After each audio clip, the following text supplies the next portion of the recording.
Saudara Presiden Joko Widodo menanggapi temuan Pusat Pelaporan dan Analisis Transaksi Keuangan soal dugaan transaksi janggal di masa kampanye pemilu 2024. Presiden Jokowi menyebutkan semua yang ilegal harus dipantau. Jika ditemukan adanya transaksi janggal yang menyalahi aturan, harus ada proses hukum yang dijalankan. Mengawali acara pada pagi hari ini, marilah kita dengarkan laporan Wali Kota Bogor, Bapak Bima Arya Sugiarto.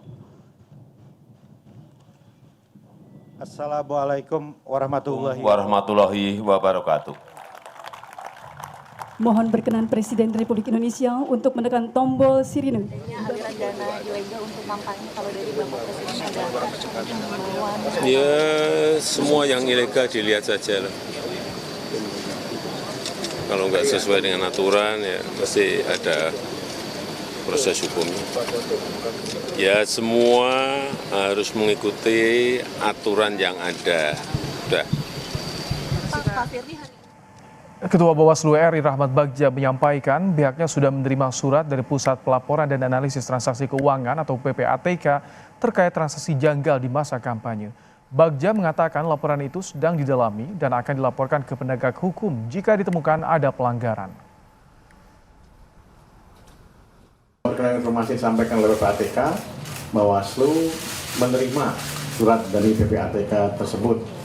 Namun kami perlu sampaikan kepada publik bahwa surat tersebut adalah surat yang bersifat sangat rahasia.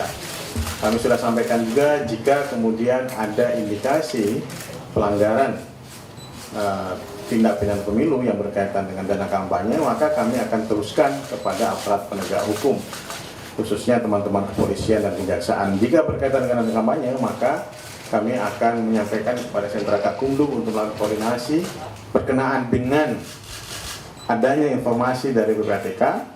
Kami mengingatkan peserta pemilu, khususnya partai politik, untuk taat dan patuh dalam menggunakan rekening khusus dana kampanye, baik penerimaan maupun pengeluaran dana kampanye.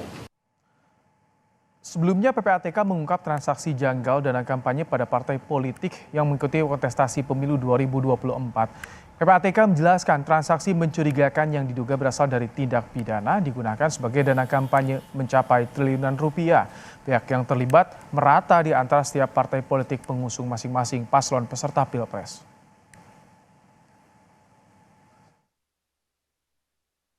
Dan memang dari indikasi perputaran dana yang ada pada rekening para beberapa peserta yang ada itu mengindikasikan ada dana yang berasal dari tindak pidana, salah satunya dari illegal mining dan juga ada beberapa dari tindak pidana lainnya. Lebih dari 1 triliun ya. parpol tertentu atau ada beberapa parpol justru? Hampir merata dia, Mbak.